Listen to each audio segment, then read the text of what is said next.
Gemini, kumusta po kayong lahat? Okay, so yung Gemini, maraming salamat po sa walang sawang pagsubaybay sa ating pong mga reading. And kung ikaw ay bago pa lang sa ating channel, mag-subscribe na po kayo. Then, i-click mo na rin yung ating notification bell para lagi kang updated sa ating mga bagong upload. So guys, sa mga interesado naman pala sa ating private reading, nasa description box below, yung link ng aking Facebook, i-message niyo na lang ako, okay? So, tignan natin Gemini, ganap sa inyo this week. Gemini, Sun, Moon, Rising, and Venus. Oops. So, meron tayong the Fool and Four of Cups. So, ito guys ay regret, no? Sinasabi lang dyan na huwag ka munang pabigla-bigla ng mga desisyon. So, pwede kasi naaakit ka kasi nakikita mo, no, na ay, merong magandang ibubunga. Pwedeng maganda ang mabe-benefits ito sa inyo. Parang ganon. Pwedeng mabigyan ka nito ng stability. Basta may tukso rito, guys, no? Yung tukso na to, sobrang ganda niya. Yun ang nakikita ko. Hindi guys patungkol sa love life, no? Pero pwede nyo rin guys i-apply sa kung saan. Nakikita ko lang kasi dito guys, meron ditong opportunity na paparating sa inyo. And posible kasi na matempt ka dito sa bagay na to.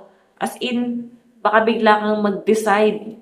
Ay sige, grab natin. Maganda naman yung kay hinatnan.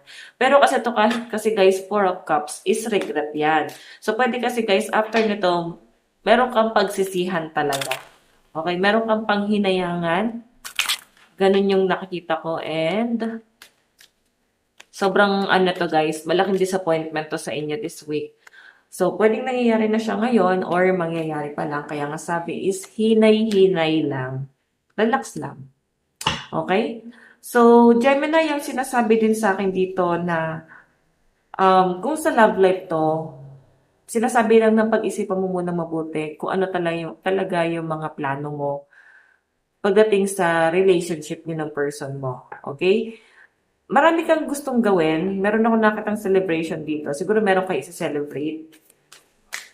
Pero siguro iniisip mo dito is yung financial. Iniisip mo dito yung magiging gastos. Though, go with the flow lang naman kayo ng person mo.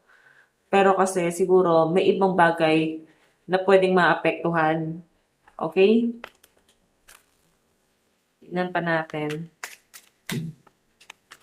So, kailangan talaga this week meron kang sapat na knowledge bago ka gumawa ng mga hakbang. Huwag guys, padalos-dalos, okay?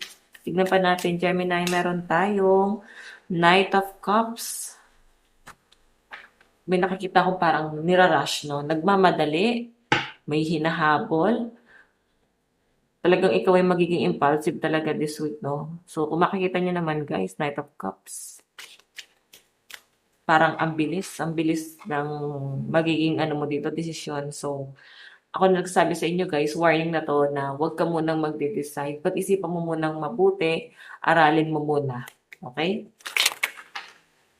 May nakikita ako dito guys, tukso, pagdating sa love life. Pwedeng may lumalapit sa inyo, natatempt ka dito sa taong to.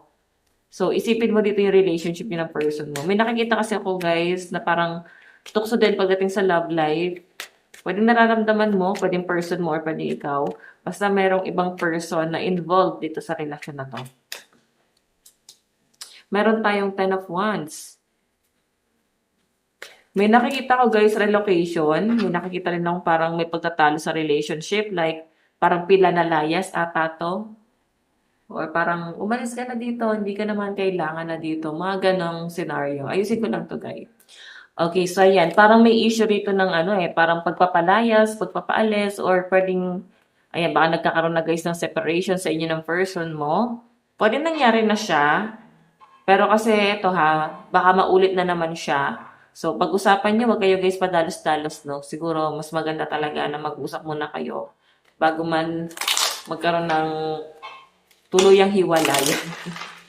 Okay. So, may relocation. Baka nagpaplano ang mga Gemini dito guys na lumipat ng bahay. Parang mangupahan, mga ganyan. Meron tayong The Hierophant. Okay. So, Gemini, ito kasi nakikita ko is parang meditation. May guidance, no? Merong mga ngaral sa inyo.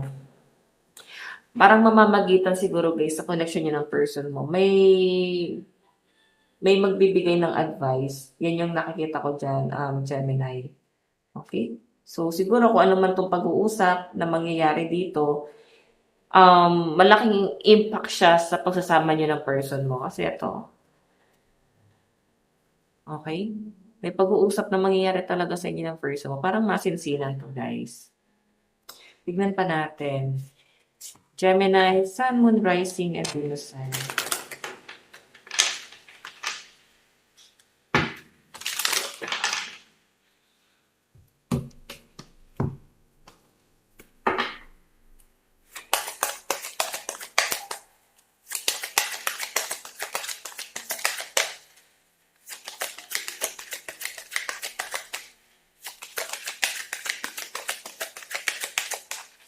Hmm.